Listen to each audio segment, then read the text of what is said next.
بدلیں زندگی زیتون ٹی وی۔ اللہم صلی علی محمد وعلی آلہ وصحبہ وسلم۔ زیتون ٹی وی۔ الحمدللہ والصلاة والسلام علی سیدنا محمد وعلی آلہ واصحابہ اجمعین۔ اما بعد فاعوذ باللہ من الشیطان الرجیم بسم اللہ الرحمن الرحیم۔ یمحق اللہ الربا ویربی الصدقات وقال اللہ تعالی من ذا الذی یقرض اللہ قرضا حسنا فیضاعفہ له اضعافا کثیرا صدق اللہ العظیم۔ اللهم صل على سيدنا محمد النبي الأمي وعلى آله وأصحابه وسلم۔ اللهم صل على سيدنا محمد النبي الأمي وعلى آله وأصحابه وسلم۔ میرے معزز مسلمان بزرگوں، عزیز بھائیوں اور امت مسلمہ کے مقدس ماں اور بہنوں، اللہ نے اور اللہ کے رسول نے صلی اللہ علیہ وسلم اللہ کے راستے میں خرچ کرنے کے اتنے فضائل، اتنی برکتیں، اتنے انعامات کا تذکرہ فرمایا ہے کہ مسلمان کا قومی مزاج بن گیا ہے سخاوت کا۔ اللہ کے راستے میں خرچ کرنے کے اتنے فضائل ہیں قرآن میں، حدیث میں، صحابہ کی زندگی میں، کہ اس امت مسلمہ کا مزاج ہی سخاوت کا بن گیا۔ اس کا قومی مزاج ہے سخی ہونا۔ اس لیے رسول اللہ صلی اللہ علیہ وسلم فرمایا کرتے تھے، مومن میں دو کمزوریاں کبھی اکٹھی نہیں ہو سکتی، کہ ایمان والا بھی ہو اور پھر بخیل بھی ہو اور اس کے اخلاق بھی برے ہوں۔ ایمان والے میں یہ دونوں کمزوریاں ایک ساتھ اکٹھی نہیں ہو سکتی، کہ ایمان والا بخیل بھی ہو اور برے اخلاق والا بھی ہو۔ خیر اللہ نہ کرے، ہزار بار نہ کرے، کسی میں یہ دونوں کمزوریاں ہیں تو اسے اپنی ایمان کی فکر کرنی چاہیے۔ لا یجتمعان فی مؤمن، ایمان والے میں دو چیزیں نہیں جمع ہو سکتی، البخل و سوء الخلق۔ اس لیے رسول اللہ صلی اللہ علیہ وسلم فرمایا کرتے تھے کہ اللہ کے ہر پیارے میں، اللہ کے ولی میں دو خوبیاں ضرور ہوتی ہیں، ایک سخاوت کی خوبی، دوسرے اچھے اخلاق کی خوبی۔ جسے اللہ سے محبت ہو اور اللہ کو اس سے محبت ہو تو وہ اللہ کی محبت میں اپنی سب سے قیمتی چیز کیوں خرچ نہ کرے؟ جب قرآن کی آیت ہے لن تنالوا البر حتى تنفقوا مما تحبون، تم نیکی کے اعلیٰ درجہ تب پالو گے جب تم اپنی محبوب ترین چیز اللہ کے راستے میں خرچ کرو گے۔ ابو طلحہ رضی اللہ تعالیٰ عنہ، جس کا باغ بڑا شاندار تھا، پانی بڑا میٹھا تھا، باغ بڑا گھنا اور پھلدار تھا، اللہ کے نبی بھی کبھی کبھی اس باغ میں تشریف لے جاتے، سائے میں بیٹھتے، ٹھنڈا پانی پیتے۔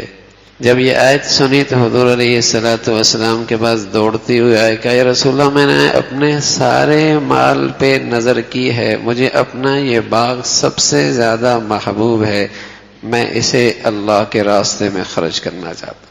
حضرت عبداللہ ابن عمر آئے رضی اللہ تعالیٰ عنہما، کہا یا رسول اللہ، میری باندی ہے، مجھے اس سے بڑا تعلق ہے، یہ آیت میں نے سنی، اللہ کی طرف سے اتری ہے، میں اسے اللہ کے راستے میں آزاد کرنا چاہتا ہوں۔ بلکہ ماں تو سبھی اسی میدان میں یکساں نظر آتے تھے، سبھی ایک جیسے نظر آتے تھے، ایک سے بڑھ کر ایک تھا۔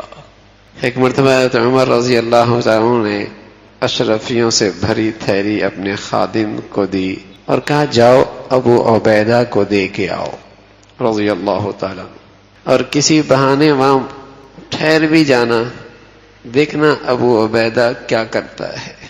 یہ اشرفیاں دینے کے لیے گئے، کہتے ہیں عمر نے آپ کے لیے، آپ کی ضروریات کے لیے آپ کو یہ ہدیہ کی ہے، خود بھی وہیں ٹھہر گئے۔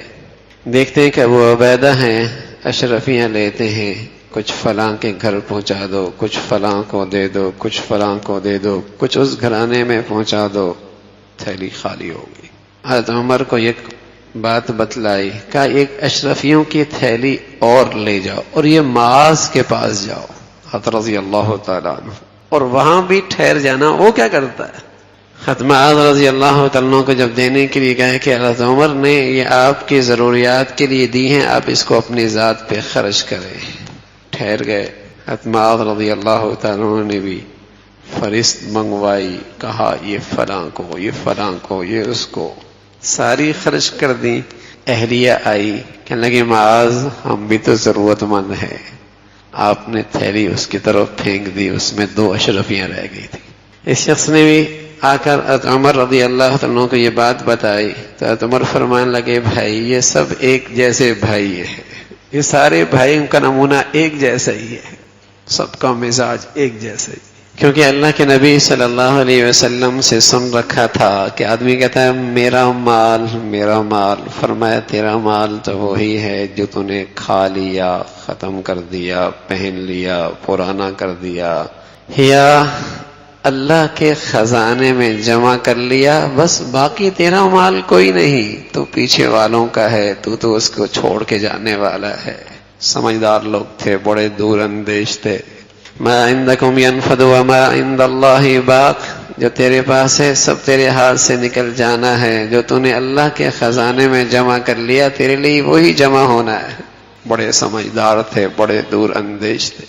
ایک صحابی سے عرض کرنے لگے، اللہ کے نبی صلی اللہ علیہ وسلم صحابہ سے عرض کرنے لگے بتاؤ کون ہے جو اپنے مال سے زیادہ اپنے ورثاء کے مال کو زیادہ محبت اور چاہت رکھتا ہو، اپنے مال سے بھی اپنے ورثاء کے مال سے زیادہ محبت رکھتا ہو؟ کہ یا رسول اللہ ایسا کون ہوگا؟ ہر ایک کو اپنے مال سے تعلق اور محبت زیادہ ہوتی ہے۔ تو آپ نے فرمایا تیرا مال تو وہی ہے جو کھا لیا، پہن لیا، آگے تجوریوں میں اللہ کے خزانے میں جمع کرا لیا، باقی تیرا تھوڑی ہے، ورثاء کا ہے، تیرا تو وہی ہے۔ اللہ سے، اللہ کے نبی سے اتنا کچھ سن رکھا تھا کہ اس امت کا، اس قوم کا مزاج تھا سخاوت کا، کہ صدقہ دے گا بلائیں ٹلیں گی، صدقہ دے گا۔ ایک روایت نے فرمایا کہ بری موت کے 70 دروازے صدقہ دینے سے بند ہو جاتے ہیں، بری موت کے 70 دروازے صدقے دینے سے بند ہو جاتے ہیں۔ اللہ کا غضب ٹھنڈا ہوتا ہے صدقہ دینے سے، گناہ ہو گیا اس کی تپش ختم ہوتی ہے صدقہ دینے سے، آئی ہوئی مصیبت ہے ٹلتی ہے صدقہ دینے سے۔ فرمایا صبح کر لو صدقہ، کیونکہ صدقے کو مصیبت پھلانگ نہیں سکتی، رکاوٹ بن جاتا ہے۔ فرمایا صدقہ دے دو، اپنے مریضوں کا علاج کرو، وَدَاوُوا مَرَضَاكُمْ بِالصَّدَقَةِ وَدَاوُوا مَرَضَاكُمْ بِالصَّدَقَةِ وَيُرْبِ الصَّدَقَاتِ، اپنے مال میں بڑھوتری چاہتے ہو صدقہ دے دو۔ من ذا الذي يقرض الله قرضا حسنا فيضاعف له اضعافا كثيرا، اللہ اپنے مال کو بڑھانا چاہتے ہو، اللہ کے وعدے پہ اعتماد کرو، خرچ کرو، بڑھ جائے گا۔ صبح سورج طلوع ہوتا ہے تو اس کے دائیں بائیں 2 فرشتے بھی ساتھ اترتے ہیں، ایک کہتا ہے اللہم آتی منفقا خلفا، اے اللہ جو تیرے راستے میں خرچ کرتا ہے اسے اور دے دے۔ دوسرا کہتا ہے اللہم آتی ممسکن تلفا، اے اللہ جو مال کو روک روک کے اکٹھا کرتا ہے تو اس کے مال کو ضائع کر دے۔ تو مسلمان قوم کا مزاج تھا سخاوت، سخی ہوا کرتی تھی، سخی ہوا کرتی۔ اللہ کے نبی صلی اللہ علیہ وسلم فرمانے لگے ایک شخص جنگل سے گزر رہا تھا، اس نے بادلوں سے آواز سنی، کسی شخص کا نام لیا جا رہا ہے، جاؤ اس کی زمین کو سیراب کر دو۔ یہ بادل کے ساتھ چلنے لگا، آگے جا کر دیکھتا ہے ایک پتھریلی زمین پر بارش برستی ہے، پھر پانی نالے میں گرتا ہے، یہ پانی کے ساتھ نالے کے ساتھ ساتھ چل پڑتا ہے، تو آگے دیکھتا ہے ایک شخص بیلچہ لے کر اپنے باغ کو پانی لگا رہا ہے۔ اللہ کے نبی نے بتایا کہ اس شخص کہنے لگا اس باغ والے سے تیرا نام کیا ہے؟ کیا کیوں نام پوچھ رہے ہو؟ کہ میں نے تیرا نام بادلوں میں سنا ہے، اور یہ بادل کہاں سے چلا ہے؟ صرف یہاں برسا ہے، سارا پانی تیرے باغ میں آ رہا ہے، تیرا نام کیا ہے، تیرا کام کیا ہے؟ کہنے لگا جب یہ باغ تیار ہوتا ہے تو اس کے 3 حصے کرتا ہوں، ایک حصہ اپنی ضروریات کے لیے، ایک حصہ سب سے پہلے اللہ کے لیے نکال دیتا ہوں، ایک حصہ اپنی ضروریات کے لیے لگاتا ہوں، اور ایک حصہ پھر اسی باغ کو آباد کرنے کے لیے استعمال کرتا ہوں۔ بات زکوٰۃ کی نہیں ہو رہی بھائی، زکوٰۃ کی ادائیگی تو فرض ہے، کوئی شخص وہ بھی ادا نہیں کرتا تو وہ تو بدترین بخیل ہے، وہ تو بدترین بخیل ہے۔ یہ تو صدقے اور خیرات کا مزاج تھا مسلمان کا، تہائی مال صدقہ کر دیا کرتا تھا۔ اس امت کا مزاج تھا خرچ کرنے کا، تجوریاں بھر کے اکٹھا کر کے گن رکھنے کا نہیں تھا۔ الذی جمع مالا وعددہ، مال جمع کرتا ہے گنتا ہے، جمع کرتا ہے گنتا ہے، جمع کرتا ہے گنتا ہے، جمع کرتا ہے گنتا ہے۔ یحسب ان مالہ اخلدہ، ایسا لگتا ہے جیسے یہ مال ہی اسے ہمیشہ زندہ رکھے گا، ایسا اس سے تعلق ہے اس کا۔ کلا، ہرگز نہیں، ہرگز نہیں، لَيُنبَذَنَّ فِي الْحُطَمَةِ، یہ توڑ پھوڑ دینے والی میں یہ ڈال دیا جائے گا۔ جانتے ہو توڑ پھوڑ کر دینے والی کیا ہے؟ نار اللہ الموقدہ، یہ اللہ کی آگ ہے۔ التي تطلع على الافئدہ، جو جسموں تک نہیں دلوں تک رسائی کرتی ہے، جمع ہی کرتا چلا جا رہا۔ حضرت یحییٰ بن زکریا علیہ السلام ایک مرتبہ شیطان سے کہا کہ تجھے کون سا شخص محبوب ہے؟ کہنے لگا ایمان والا، مومن، بخیل، مجھے اس سے بڑی محبت ہے۔ فرمایا نفرت کس سے ہے؟ کہنے لگا فاسق سخی سے، فاسق سخی سے۔ کہنے لگا یہ کیوں؟ فرمایا اس لیے کہ میں اس ایمان والے سے بے فکر ہوتا ہوں، اس لیے کہ اس کا بخل اس کی جہنم میں لے جانے کے لیے کافی ہے۔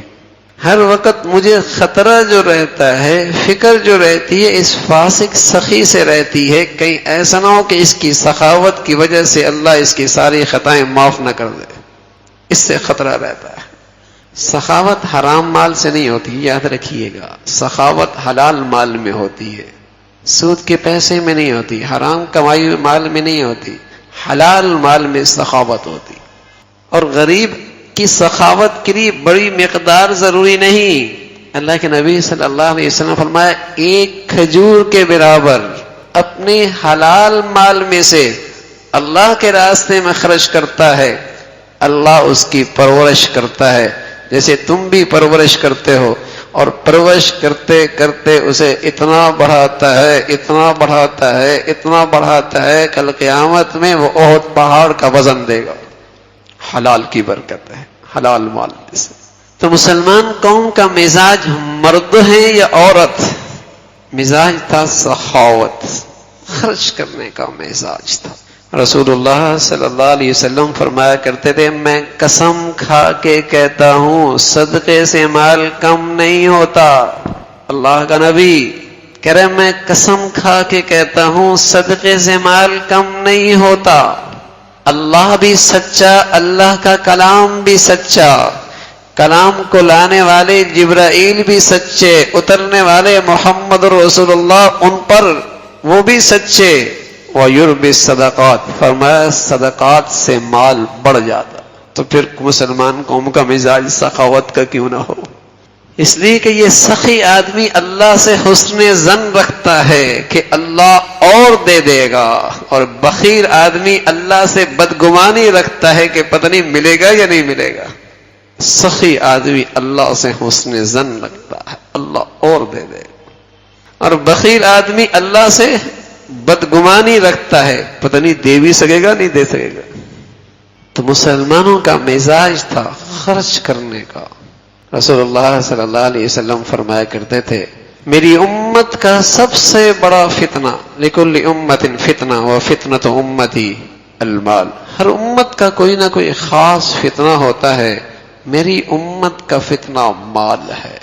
جب اس فتنے میں مبتلا ہوتی ہے تو اسٹیٹس پہ خرچ کرتی ہے، نام و نمود پہ خرچ کرتی ہے، نمائش پہ خرچ کرتی ہے، اور خوشیوں میں اسراف کرتی ہے، شادیوں کا اسٹیٹس بڑھاتی ہے، نمائش کرتی ہے، نہ جانے خرچ کے کتنے نقشے اختیار کرتی ہے، لیکن نہیں خرچ کرتی تو اللہ کی خاطر خرچ نہیں کرتی. ادھر بخیل ہے، ادھر بخیل ہے.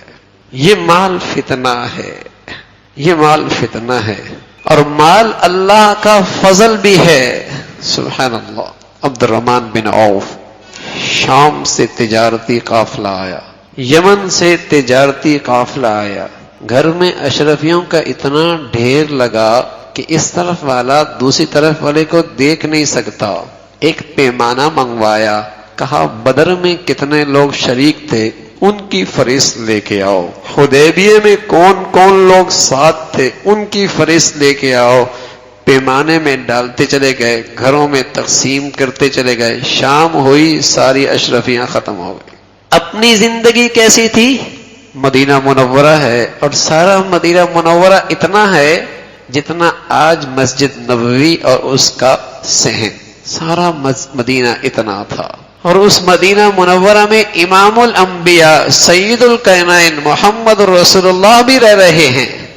بقی شہر سے باہر اتنا بڑا مالدار آدمی شادی کرتا ہے، اور ایسی شادی ہے، اللہ اکبر، شادی بھی ہو گئی. چھوٹا سا مدینہ ہے اور چھوٹا سا حصہ ہے، تھوڑے سے گھر ہیں، امام الانبیاء ہیں، سید الکونین موجود ہیں، ایسی شخصیت وہاں موجود ہے. شادی ہو گئی، پتہ ہی کوئی نہیں لگا. عبد الرحمن سامنے آئے، کہا عبد الرحمن یہ نشان کس چیز کا؟ خوشبو لگائی ہے. کہا اللہ کے رسول شادی ہو گئی. کہا اچھا عبد الرحمن، اولم ولو بشاتن، ولیمہ کر لینا اگرچہ ایک بکری کیوں نہ ہو. اتنا بڑے آدمی، اللہ نے انہیں مال بھی دیا تھا اور عقل کی روشنی بھی دی تھی. مال بھی دیا تھا اور دل کی آنکھیں اور بصیرت بھی دی تھی کہ یہ مال اللہ کی کتنی بڑی نعمت ہے، اس سے اپنی آخرت کیسے سنواری جا سکے. اب تو مال بسا اوقات آتا ہے، عقل چلی جاتی ہے. مال تو آتا ہے، عقل چلی جاتی ہے. جتنا مال بڑھتا ہے اتنی ظلمت، گناہوں کی گندگی بڑھتی ہے، رسمیں بڑھتی ہیں، اسٹیٹس بڑھتا ہے، اسراف بڑھتا ہے، نمائش بڑھتی ہے، دکھلاوا بڑھتا ہے. نہ جانے کون کون سے فیشن ایجاد ہوتے ہیں، نہ جانے کون کون سی رسمیں چل پڑتی ہیں. یہ مال فتنہ ہے. حضرت عثمان رضی اللہ تعالیٰ عنہ غنی اتنے مال والے کہ لقب پڑ گیا مالدار. عثمان غنی، مال والے. لیکن سبحان اللہ، کوئی موقع اللہ کے راستے میں خرچ کرنے کا ایسا نہ تھا کہ عثمان اس میں آگے نہ ہو. کوئی موقع ایسا نہیں آیا. ایک موقع پہ اللہ کے نبی صلی اللہ علیہ وسلم اونٹ سے بھرے، سامان سے بھرے اونٹ، گھوڑے، اشرفیاں، نقدی، سارا ضروریات کا سامان حضور علیہ الصلوۃ والسلام کی خدمت میں پیش کر دیا. اللہ کے نبی عثمان کی سخاوت سے اتنے خوش ہوئے، اشرفیاں یوں اچھال رہے ہیں اور کہنے لگے عثمان اب تو کچھ بھی کرتا رہے، تیرا اللہ تو اس سے ناراض نہیں ہوگا. یعنی مطلب یہ تھا کہ اللہ نے تجھے وہ قرب مقام دے دیا ہے کہ تیری زندگی اب اللہ کے مرضی کے خلاف استعمال ہی نہیں ہو سکتی. تو نے اپنے مال کو اللہ کے قرب کا ایسا ذریعہ بنا دیا ہے. ابو ذر رضی اللہ تعالیٰ عنہ فرمانے لگے اللہ کے نبی کعبہ بیت اللہ میں، کعبہ شریف میں اس کی دیوار کے ساتھ ٹیک لگا کے بیٹھے تھے، سیدھے ہو کے بیٹھ گئے. فرمانے لگے بہت نقصان اٹھانے والے ہیں. فرمایا رب کعبہ کی قسم بہت نقصان اٹھانے والے ہیں. ابو ذر کہنے لگے رضی اللہ عنہ میرے ماں باپ آپ پہ قربان یا رسول اللہ، من ہوں، کون لوگ بہت نقصان اٹھانے والے ہیں؟ فرمایا وہ بہت مال والے، بہت مال والے، بہت نقصان اٹھانے والے. ہاں یوں خرچ کر رہے، یوں خرچ کر رہے، یوں خرچ کر رہے، یہ اس نقصان سے بچ گئے. لیکن ساتھ فرمایا وقلیل منہم، ایسے لوگ بہت تھوڑے ہوتے ہیں، ایسے لوگ بہت تھوڑے ہوتے ہیں کہ جنہیں اللہ مال بھی دے اور اللہ کے راستے میں خرچ کرنے کا مزاج بھی دے. نمود پہ خرچ کرنے والے بہت، نمائش پہ خرچ کرنے والے بہت، تختیاں لگانے کے لیے خرچ کرنے بہت، فوٹوؤں کی تصویریں بنانے والے بہت، فوٹو سیکشن کرنے والے بہت، اللہ کو راضی کرنے کے لیے خرچ کرنے والے وہ خوش نصیب ہیں جنہیں اللہ نے دولت بھی دی ہے، بصیرت بھی دی ہے۔ تو یہ اس قوم کا مزاج تھا سخاوت، خرچ کرنے والے، اس کے مرد بھی، اس کے عورتیں بھی، اور جب یہ گھر کا مزاج ہوتا تو ان کے بچے بھی خرچ کیا کرتے، مزاج تھا۔ اور پھر یہ مال ان کے حق میں اللہ کا فضل بنتا، اللہ کی نعمت بنتی، اور یوں مال کے فتنے سے محفوظ رہتے، مال کے فتنے سے محفوظ رہتے۔ ورنہ یہ بڑی بلا ہے، جب یہ آتی ہے اور اس کی محبت بھی ساتھ ہوتی ہے تو پھر ہو نہیں سکتا کہ وہاں حسد نہ ہو نہیں سکتا کہ وہاں پہ ٹوٹ پھوٹ نہ ہو نہیں سکتا کہ وہاں نفرتیں نہ ہو نہیں سکتا کہ وہاں گندگیاں نہ ہوں۔ یہ جب آتا ہے اپنی گندگی کے ساتھ تو بیٹے کو بھی باپ سے دور کر دیتا ہے، جب یہ مال اپنی گندگی کے ساتھ آتا ہے تو باپ کو بھی بیٹے سے دور کر دیتا ہے۔ قسم خدا کی، شوہر اور بیوی کے درمیان بھی نفرت کی دیوار کھڑی کر دیتا ہے، سکے بھائیوں کے اندر بھی عدالت میں دشمن کے صف میں کھڑا کر دیتا ہے، سکے بہن بھائی کو بھی دشمنوں کی طرح عدالت میں کھڑا کر دیتا ہے۔ دوستیاں مہینے نہیں سالوں دشمنیوں میں بدل جاتی ہیں۔ جب یہ گندگی کے ساتھ آتا ہے تو سارے رشتوں کی مٹھاس ختم ہو جاتی۔ کیا دور تھا، مسلمانوں کے پاس دولت تھی، دولت مسلمانوں کو اکٹھا کیا کرتی تھی، اور کیا گندگی آئی ہے اس دولت کے ساتھ کہ جس گھر میں جتنی زیادہ آتی ہے اتنا جلدی خاندان بکھرتا ہے، اتنا جلدی گھر ٹوٹتا ہے۔ کہاں یہ دولت تھی مسلمانوں کے پاس، اللہ کے فضل بن کے آئی، اللہ کی نعمت بن کے آئی، مسلمانوں کو اکٹھا کر رہے۔ عبد الرحمن بن عوف مکہ مکرمہ سے آئے، عدد سعد بن ربیع کے بھائی بنائے گئے، اخوت قائم کی گئی۔ اللہ کے نبی نے فرمایا عبد الرحمن کو ساتھ تم اپنے ساتھ لے جاؤ، مالدار تھے، تجارت بھی تھی، زمینیں بھی تھی، مالدار تھے، بھائی بنایا ان کو، رشتہ بھی کوئی نہیں، خاندان بھی کوئی نہیں، قبیلہ بھی کوئی نہیں، علاقہ بھی دوسرا۔ سبحان اللہ، کیا کہنے لگے، عبد الرحمن میری 2 دکانیں، ایک تو لے لے، میری زمین اتنی ہے، کچھ تو لے لے، اور تجھے مدینہ میں کون جانتا ہے، میری 2 بیویاں ہیں، اگر تو چاہے تو ایک کو طلاق دے دوں تو نکاح کر لے۔ اللہ اکبر، کیا لوگ تھے، کیسی اخوت تھی، کیسی اخوت تھی۔ یہ مال ان کے حق میں رحمت تھا، فضل تھا، اللہ کی نعمت تھی، کیسے جوڑ رہے۔ اور آج ایک ماں باپ کے سکی اولاد، ان کی محبتیں دشمنیوں کیوں بدلی، مال۔ یہ بھائی بہنوں کی وراثت نہیں دے رہا، یہ بڑا بھائی چھوٹے بھائیوں کے مال پر قابض ہو گیا، یہ اس کے ہاتھ میں جو آیا دوسروں کو دینے کے لیے تیار کوئی نہیں۔ کیا ظلم ہے یہ ہے مال فتنہ، یہ ہے مال فتنہ۔ جہاں دیکھیے نفرت ہے، ٹوٹ پھوٹ ہے، تو بات کیا ہوگی، مال کا مسئلہ ہے، کاروبار کا مسئلہ ہے، پیسوں کی بات ہے۔ تو جب تک اس کا مزاج تھا اللہ کے لیے خرچ کرنے کا، تو جوریاں بھرنے کا نہیں، خرچ کرنے کا مزاج تھا، تو یہ مال اس کے حق میں اللہ کی بڑی رحمت تھی۔ اور جب سے اس نے جمع کرنا شروع کر دیا، الذی جمع مالا وعددہ، تو جہنم کی آگ تو ہوگی، نفرتوں کی آگ یہاں بھی جلنا شروع ہو گئی، یہاں بھی شروع ہو گئی۔ اس کا مزاج تھا خرچ کرنے کا۔ اللہ کے نبی صلی اللہ علیہ وسلم نے بھی، اور قرآن نے ایک پورا واقعہ ذکر فرمایا ہے، فطاف علیہا طائف من ربک وہم نائمون۔ ایک باغ تھا، اور باغ کا مالک بڑا سخی تھا کہ پورے سال کا جو گزارا ہونا تھا وہ رکھ لیتا، باقی سارا پھل، ساری آمدنی خرچ کر دیا کرتا تھا۔ باپ دنیا سے چلا گیا، باغ کا مالک، اس کی اولاد پیچھے آئی، کہنے لگی ہمارا باپ بڑا نادان تھا، ساری آمدنی تقسیم کر دیا کرتا تھا۔ یہ آئے بڑے سمجھدار، روشنی آئی تو وہ بھی غلط آئی، نہیں روشنی بھی بلا ہے، یہ اور بخیل بناتی چلی جا رہی، اور بخیل بناتی جا رہی، اور حریص بناتی چلی جا رہی ہے۔ یہ نئی روشنی تو نفسی میں مبتلا کر رہی ہے۔ کہنے لگے ابا نادان تھے، سارا خرچ کر دیا کرتے تھے، ہم راتوں رات باغ کا پھل توڑیں گے اور ضرورت مندوں کے آنے سے پہلے ہی سنبھال لیں گے، کسی کو نہیں دیں گے. یہ منصوبہ بندی کر رہے تھے.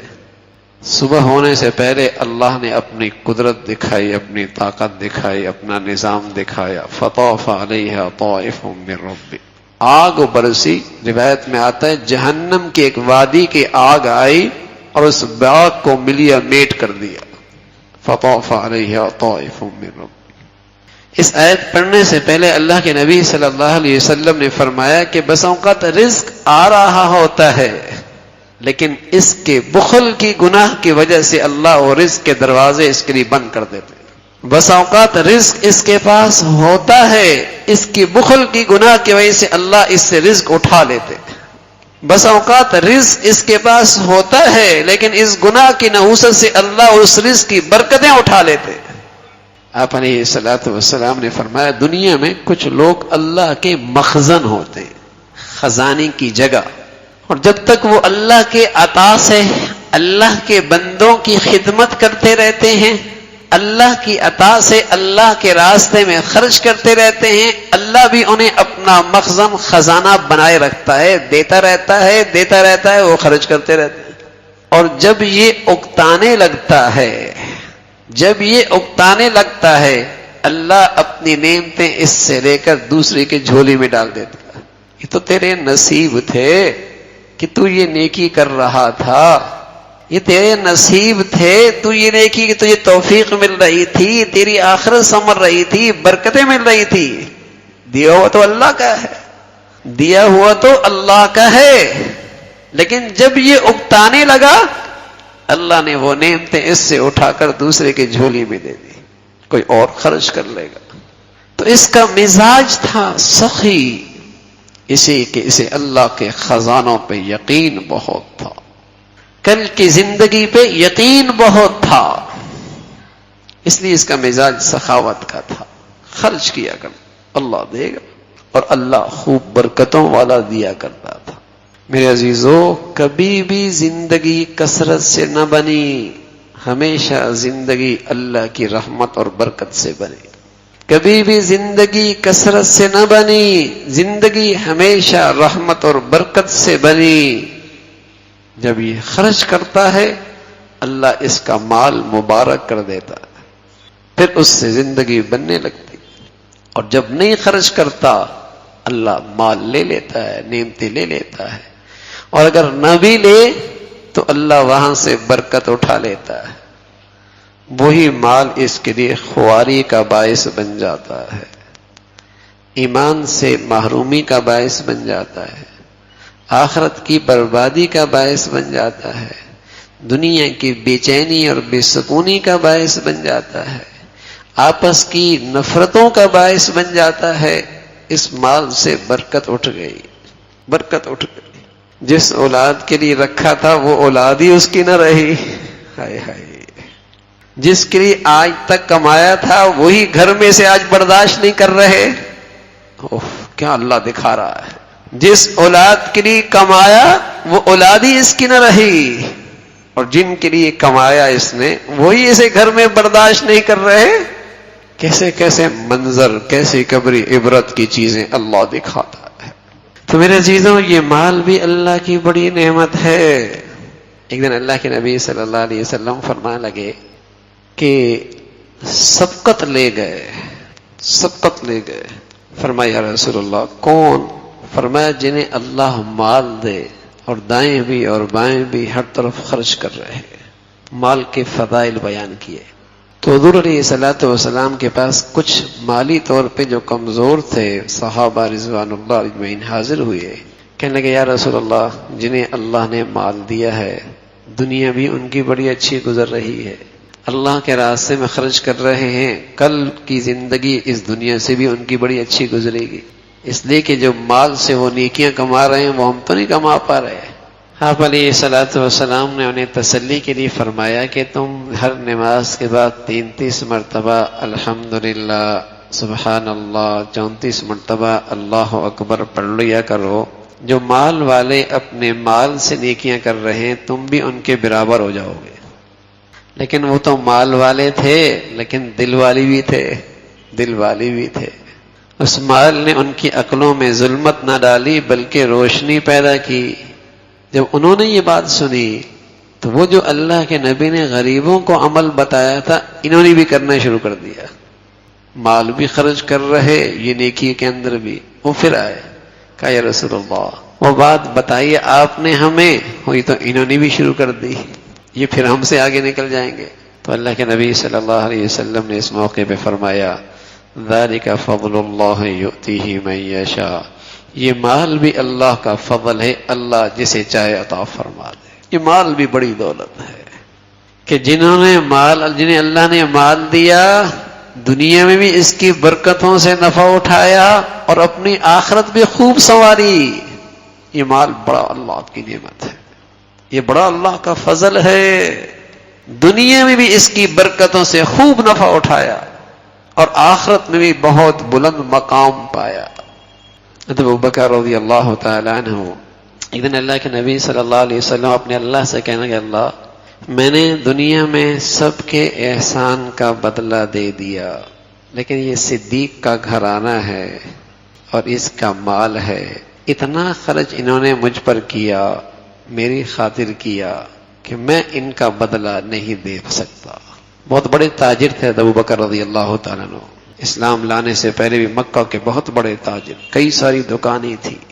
تو اللہ کے نبی صلی اللہ علیہ وسلم نے جب یوں کہا تو اللہ کی طرف سے جواب آیا کہ صدیق کو ہمارے پاس آنے دو، وَلَسَوْفَ يَرْضَى، ہم بھی اس کو اتنا دیں گے کہ یہ راضی ہو جائے گا۔ ابو قحافہ ابو بکر کے والد تھے، کبھی کبھی ڈانٹ پلا دیا کرتے تھے کہ آپ کیسے غلام خریدتے ہو اور آزاد کر دیتے ہو، کوئی کام کی خریدو۔ وہ تو اللہ کے لیے خریدتے تھے، اللہ کے لیے آزاد کرتے تھے۔ مال دیا اللہ نے، سردار خریدے، سردار آزاد کیے۔ اب بلال بھی رضی اللہ تعالیٰ ابو بکر کے غلام خریدار غلام تھے، آزاد کیے۔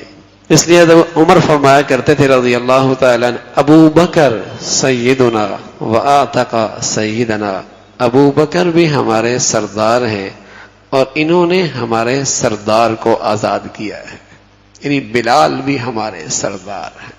تو یوں اللہ کے لیے مال خرچ کیا، یوں مال خرچ کیا۔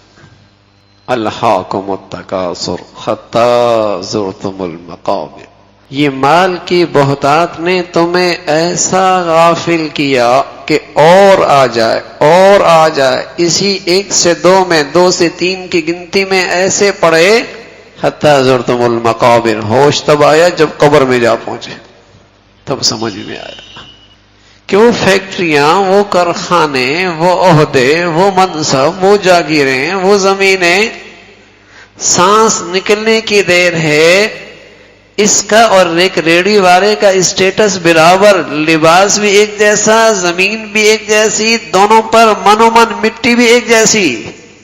اب تو وہ جیتا نا بھائی، اب تو وہ سرمایہ دار ہے جس نے مال سے اگلی زندگی سنواری تھی، وہ خوبصورت کی تھی، باقی تو سب رہ گیا۔ اس لیے اللہ کے نبی صلی اللہ علیہ وسلم فرمایا کرتے تھے بہترین صدقہ وہ نہیں جو مرتے مرتے کرے، بہترین صدقہ وہ ہے جو صحت کی حالت میں کرے۔ صدقہ بہترین وہ نہیں جو بیماری کی حالت میں مرتے مرتے کر رہا ہے، فرمایا بہترین صدقہ وہ ہے جو صحت کی حالت میں کرتا ہے، اللہ سے حسن ظن رکھ کے، آخرت کے خزانوں پہ یقین رکھ کے خرچ کرتا، وہ بہترین صدقہ ہے۔ تو اس قوم کا، اس امت کا مزاج تھا خرچ کرنے کا، اور اللہ کے لیے خرچ کرنا۔ میرے عزیزوں، میرا اللہ مجھ سے راضی ہو جائے۔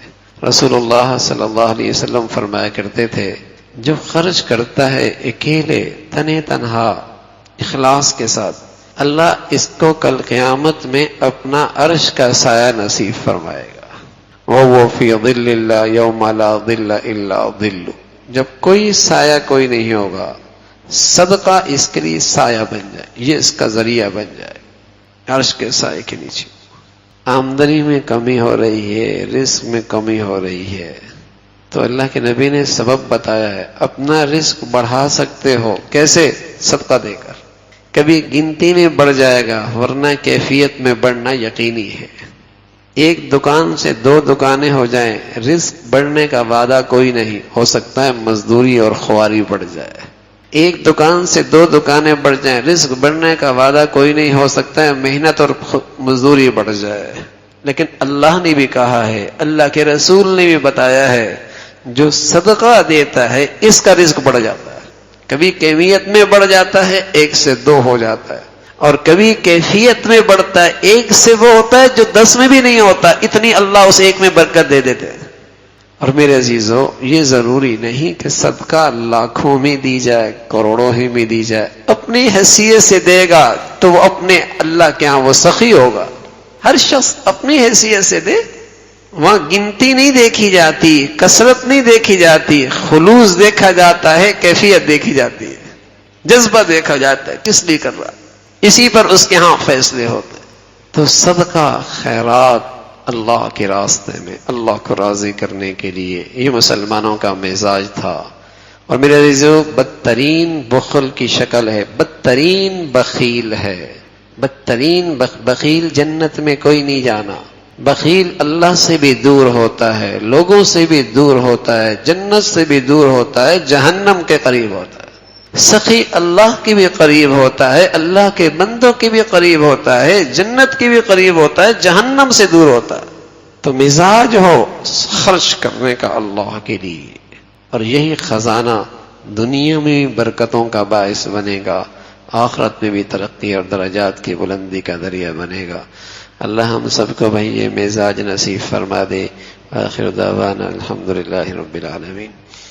اللہم لک الحمد کلہ ولک الشکر کلہ، اللہم لک الحمد کلہ ولک الشکر کلہ، اللہم اعنا علی ذکرک و شکرک و حسن عبادتک، اللہم اعنا علی ذکرک و شکرک و حسن عبادتک۔ اے اللہ، جو کچھ کہا سنا عمل کی توفیق نصیب فرما، ایمان والی، سکون والی، چین والی، راحت بھری زندگی نصیب فرما۔ اے اللہ، اپنے فضل سے ایمان والی، سکون والی، چین والی، راحت بھری زندگی نصیب فرما، بری زندگی سے، بری موت سے محفوظ فرما۔ مولا، اپنے پسند کا جینا نصیب فرما، اپنے پسند کا مرنا نصیب فرما۔ اے اللہ، مال کی نعمت بھی نصیب فرما، سخاوت کا مزاج بھی نصیب فرما، کسی کا محتاج نہ بنا، صرف اپنے در کا فقیر بنا۔ اے اللہ، صرف اپنے در کا محتاج بنا، ساری مخلوق سے بے نیازی نصیب فرما، اپنا تعلق نصیب فرما۔ اے اللہ، قدم قدم پہ ہماری مدد اور نصرت فرما، تمام حاضرین حاضرات کے تمام جائز حاجات کو پورا فرما، مشکلات کو آسان فرما، پریشانیوں کو ختم فرما، بری زندگی سے، بری موت سے محفوظ فرما۔ مولا کریم، اپنے فضل سے ہر ماں باپ کو اپنے بچے بچیوں میں خوشیاں نصیب فرما، ہمیں اپنے گھروں کا ماحول دین پہ ڈھالنے کی توفیق نصیب فرما۔ اللہ، ہر گناہ سے، ہر گندگی سے بچنا آسان فرما، فتنوں سے محفوظ فرما، زمینی آسمانی آفات سے محفوظ فرما، موذی امراض سے، ہسپتالوں کی زندگی سے محفوظ فرما۔ اے اللہ، ساری امت مسلمہ کے حال پہ رحم فرما، ساری اسلامی دنیا کو امن اور سلامتی کا گہوارہ بنا، دنیا بھر کے مظلوم مسلمانوں کی مدد اور نصرت فرما، مساجد کی، مدارس کی، مکاتب کی، علماء کی حفاظت فرما۔ اے اللہ، ہمارے وطن عزیز کو امن اور سلامتی نصیب فرما، جو یہاں اسلام اور امن کا دشمن ہے ان کے شر سے محفوظ فرما۔ اے اللہ، ہمارے ملک کو ہر قسم کے فتنوں سے پاک فرما، یہاں جو نفرتوں کا بیج بول رہے، مسلمانوں میں انتشار پھیلا رہے، ان کے فتنے سے اہل پاکستان کی حفاظت فرما۔ اے اللہ، یہاں ایمان اسلام کا بول بالا فرما، ہمارے ملک پہ رحم فرما، ہمارے شہر پہ رحم فرما، ہم سب کے حال پہ رحم فرما، اہل اسلام کو باہمی اتفاق و اتحاد نصیب فرما۔ ربنا تقبل منا انك انت السميع العليم وتب علينا انك انت التواب الرحيم، وصلى الله على سيدنا محمد وعلى آله واصحابه اجمعين۔